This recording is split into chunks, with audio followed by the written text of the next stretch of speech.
terrorism. So therefore, the Sixth Committee negotiations in a working group of the Sixth Committee on the 24th of October, commencing on the 24th of October, is critical for the future of the Comprehensive Convention. And member states need to demonstrate the spirit of accommodation to overcome this remaining hurdle in order to reach finality on this negotiating process. And for Asian African states, it is important that they also be conscious of the need to preserve the primary norm-creating function of the General Assembly.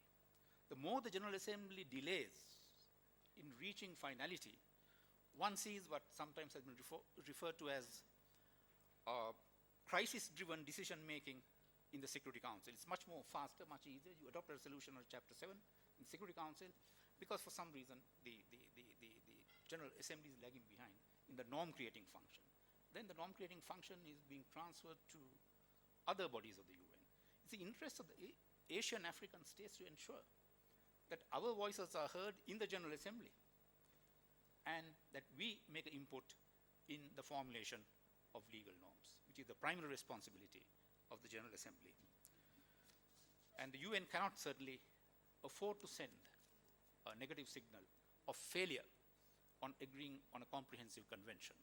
And I certainly do hope that member states of VALCO will participate actively in the negotiations in the Sixth Committee during the oncoming UNGA negotiations. That is an imperative if we are to ensure that the comprehensive convention will be finalized in good time without further delay, and that will make an important contribution to current initiatives that are being undertaken to look at also other manifestations like violence and extremism.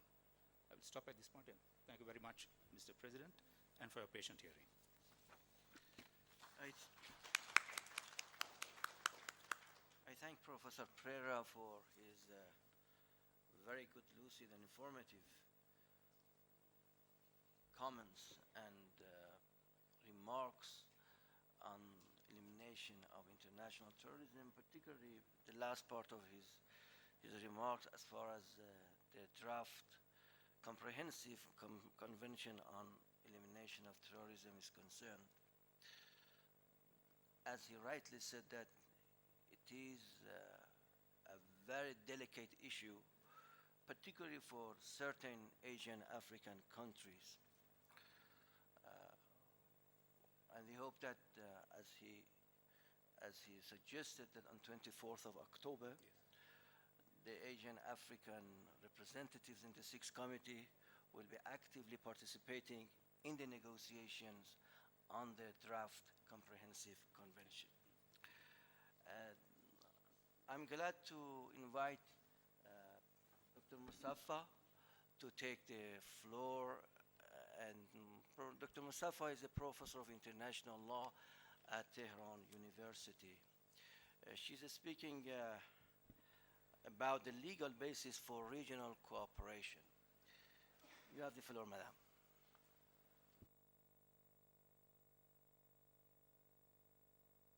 And merciful. Thank you very much, Mr. President. Distinguished guests, ladies and gentlemen, it's indeed a great pleasure to be here addressing a very distinguished group of law scholars. I start with this sentence that we, the peoples of the United Nations, determined to save succeeding generations from the scourge of war. 69 years ago, a group of concerned humans gathered and with these simple yet powerful words launched an international desire in international law, peace and security. The document they produced and resulting institutions are yet to fulfill their promises.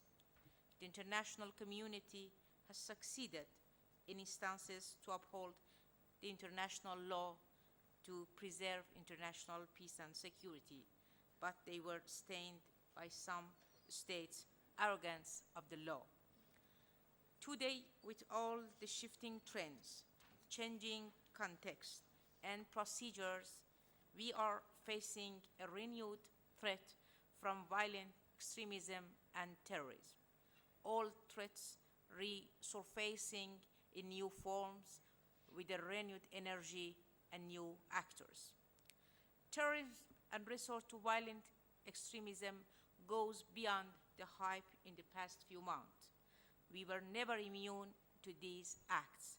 Colonialism, failed humanitarian interventions, and miscalculated policies contributed to intensify the trend. Moreover, these acts bring about broader consequences in terms of state paralysis and humanitarian situations. In words of the UN's Secretary General High-Level Panel report, these acts attack the values that lie at the heart of the Charter of the United Nations: respect for human rights, the rule of law, rules of war that protect civilians, tolerance among peoples and nations, and the peaceful resolution of conflicts.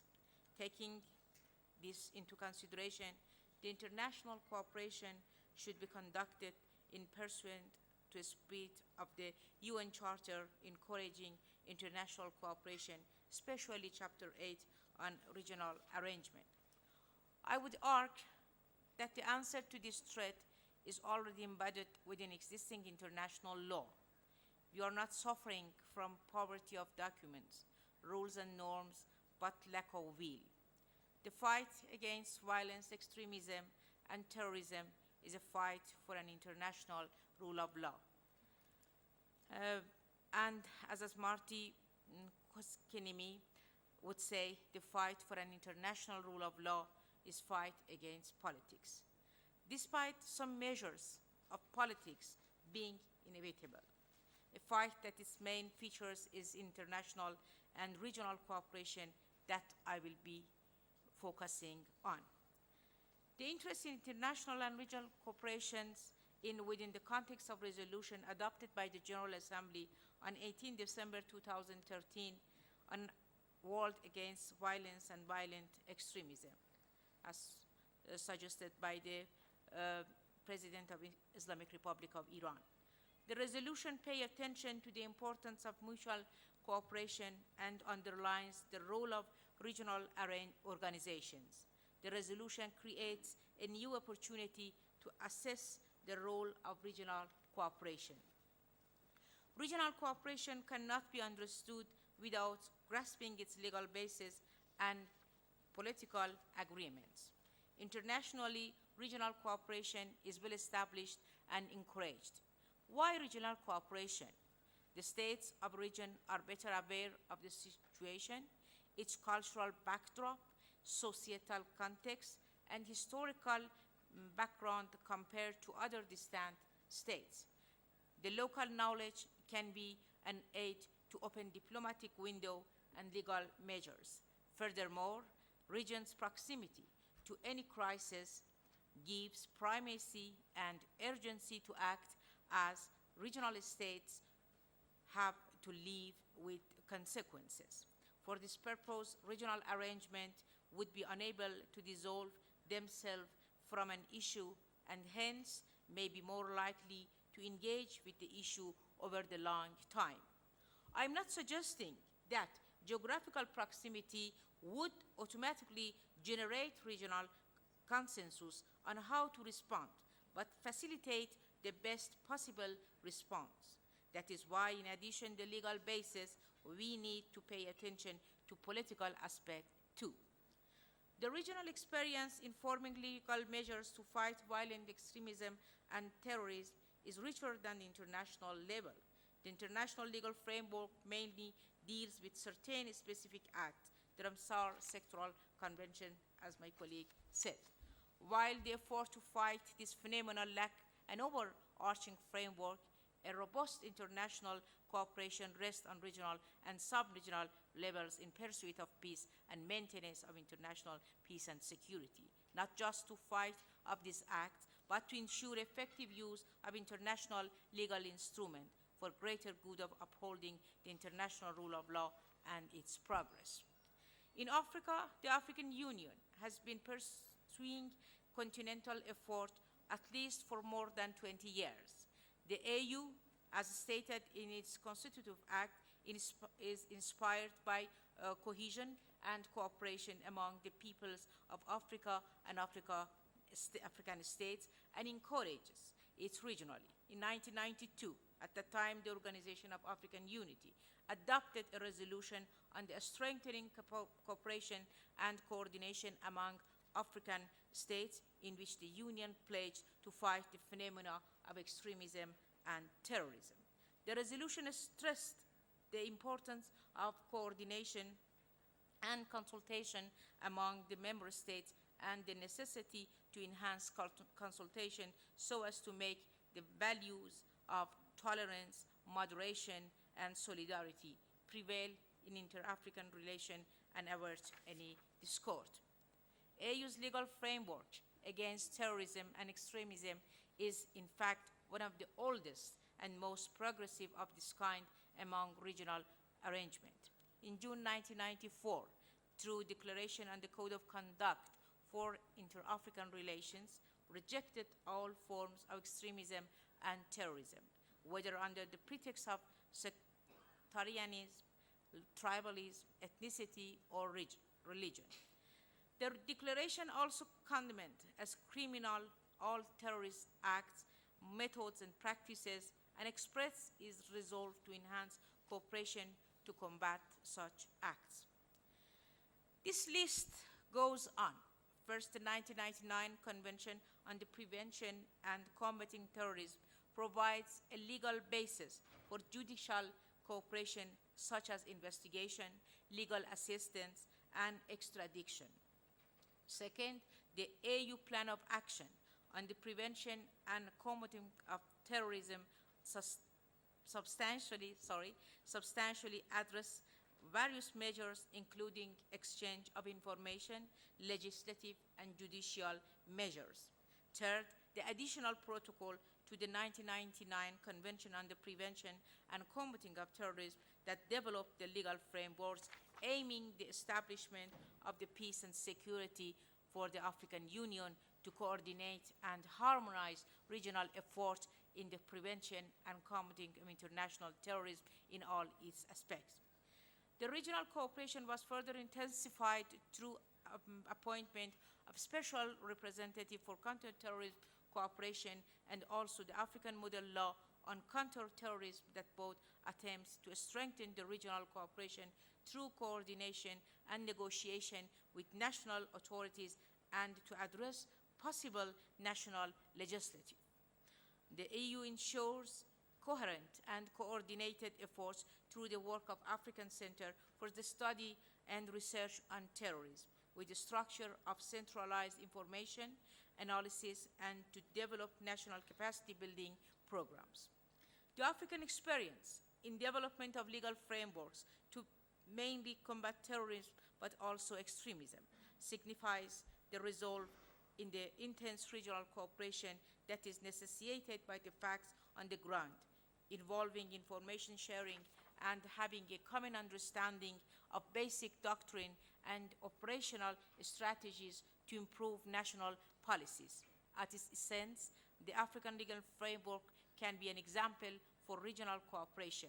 The African Union recognized threat and attempted to deal with it by establishing a legal basis. The legal framework at large is not just an attempt to combat terrorism and extremism, but to institutionalize cooperations among states, its officials, and various bodies. In Asia, the ASEAN's relatively young campaign against terrorism and extremism is mainly known by its 2007 Convention on Counterterrorism, SCCT, upon completion of ratification process in January 2013 as one of the last regional conventions on the topic, in addition to the existing universal instruments, serves as a legal framework for regional cooperation to counter, prevent, and suppress terrorism and to deepen the cooperation. Recalling the Treaty of Amity and Cooperation in Southeast Asia of 1976 that promote active and close cooperation in the wide range of fields, the ACCT is strongly committed to improvement of regional cooperation by underlying the need for cooperation between ASEAN law enforcement agencies and relevant authorities. Article 6 of the ASEAN's Convention on the Counter-Terrorism designate areas of cooperation such as exchange of information, intelligence and early warning, monitoring financial transactions, effective border control and cross-border cooperation, promotion of capacity building programs, and technical cooperations. ACCT Articles 15 mandates each party to designate a coordinating structure to enhance cooperation under this convention. ASEAN's Treaty on Mutual Legal Assistance in Criminal Matters can be also acknowledged as another legal basis for regional cooperation, as it facilitates apprehension, investigation, and prosecution, exchange of witnesses, sharing of evidence, inquiry, seizures, and for futures of proceeding of the crime. ASEAN is also working on the establishment of its own regional extradition treaty to better facilitate regional cooperation on subject matter that could reduce impediments of collective effort. It should be noted that various ASEAN concept paper on global movement of moderates call for fostering of cooperation regionally and internationally in addressing extremism, but lacks any meaningful legal effectiveness or measure. ASEAN's legal framework is still a work in process that emphasizes the need for cooperation and institutionalizing the through legal frameworks. However, the lack of urgent, widespread threat to the region might explain the slow speed of the process. Whether attempts to reinvigorate and strengthening ASEAN itself would contribute to the development of its legal framework on the topic or not, it's beyond the scope of this talk. However, the Shanghai Cooperation Organization, SCO, born out of security-related concern and describing the main threats in members confront as being terrorism, separatism, and extremism. It is another Asian regional arrangement that contributes toward legal basis for regional cooperation. The Charter of SCU, in its preamble and Article 1, 3, 9, 10, and 14, highlights the importance of comprehensive and efficient regional cooperation in the maintenance and strengthening of peace, security, and stability in the region. In fact, Article 3 of SCO Charter sets out a goal of the organization as development and implementation of measures aimed at jointly counteracting terrorism, separatism, and extremism, among other issues. Article 10 builds on Shanghai Convention to combat terrorism, separatism, and extremism to reaffirm the task of a regional counter-terrorism structure.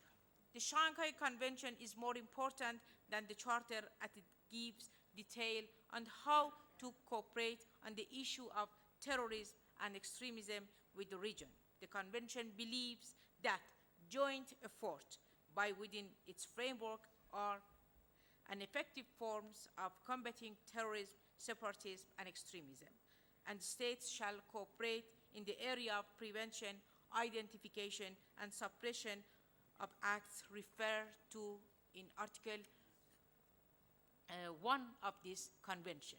Article 5 of the convention designates consultations, exchange of views, and position coordinates, as well as to foster cooperation. Furthermore, Article 6 In Article 6, the Convention outlined areas of cooperation as exchange of information, operation assistance, preventive measures, exchange of experience, training of experts, and conclusion of additional agreement on other forms of cooperation. Among its declarations and communications, the Declaration of a Head of State on Building a Region of Peace and Prosperity urged SCO to set up bilateral and multilateral cooperation to jointly combat terrorism, separatism, and extremism. SCO is a very young intergovernmental organization. It does not benefit from an extensive legal framework, but a significant one that it's actually built on concept of terrorism and extremism, while the features of this legal framework for regional cooperation in terms of urging cooperation and based such as exchange of information, it's similar to other regional arrangements. The difference lies in the nature of concern. SCO priority is terrorism and extremism, while other deal with, among other issues, though an important one. Among Muslim states, the Organization of Islamic Cooperation is the arrangement determined to promote cooperation. Paragraph 18 of Article 1 of its charter outlines cooperation in combating terrorism in all its form and manifestation as one of OIC's objective and principle. Its Convention of Combating International Terrorism built an international instrument to outline foundations of Islamic cooperation for combating terrorism. Article 3 acknowledges such fight as in two phases, preventive and combating. Article 4 lists areas of Islamic cooperation as exchange of information, investigation, exchange of expertise, education and information field or training, and Section 3, Articles 14 till 18 constitute principle of judicial cooperation. Moreover, Article 22 to 28 with extradition.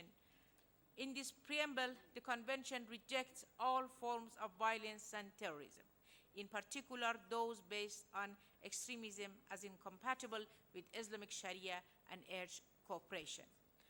On a strategic level that can be of some guidance to us, OIC 10 years program of action priorities combating extremism, violence, and terrorism while giving attention to these root causes. It also calls upon states to introduce comprehensive qualitative changes to national laws and legislation in order to criminalize all terrorist practices as well as all practices to support, finance, or instigate terrorism. Other than the Convention on Combating International Terrorism, OIC lacks robust and meaningful legal framework on the issue despite its promoting extensive promotion among Islamic states. However, existing measures share similar features to other regional arrangements in emphasizing on information sharing and need to expand cooperation. In conclusion, I should say that the review of current legal frameworks of African Union, ASEAN, Shanghai Cooperation Organization, and Organization of Islamic Cooperation suggests a tradition of regional cooperation encouraged by regional arrangement to combat terrorism and violent extremism. These legal frameworks are further enriched by their emphasis on broader cooperation with the other international bodies and recognition of existing regional frameworks. Of course, all of them are prone to usual misuse, indeterminacy, misinterpretation, or different views and readings. In cases, legal frameworks must be reformed or even reinvented, or new ones must be created to deal with new threats and forms, but international law is legally capable of addressing terrorism and violent extremism through state cooperation and state responsibility. Nevertheless, a legal basis exists that formalize and institutionalize regional cooperation. Regional cooperation should be pursued in the spirit of United Nations Charter and taking into consideration that no matter what and despite political calculates, the United Nations Security Council still bears the primary responsibility for maintenance of international peace and security. The worthy cause of fighting terrorism and extremism should not be stained with illegalities, but coupled and enhanced with a strive toward international rule of law with regional cooperations and organization and its building block. In modern world, terrorists, arms dealers, violent extremists, and war criminals are all operates through global network. So increasingly do government and should continue to do so. Further development of current legal framework should be part of their task too. Legal frameworks that at the moment are mostly concerned with exchange of information, coordination of activities, and cooperation. Regional framework are combating not just regional, but a global crime, a common problem on a global scale. In doing so, Asian African Legal Consultative Organization is empowered to contribute to existing legal framework through active review and monitoring of their implementation and offering their consultation. ALCO should be able to build on experiences of member states and rally its vast expertise and respect of international law and global justice to construct a legal-oriented agenda for world against violent extremism and terrorism. At the end of my speech, as we are approaching the International Day of Peace in few days, I would like to recite a poem by eminent and great Iranian poet Hafez Shiraz. Let me say a wise word.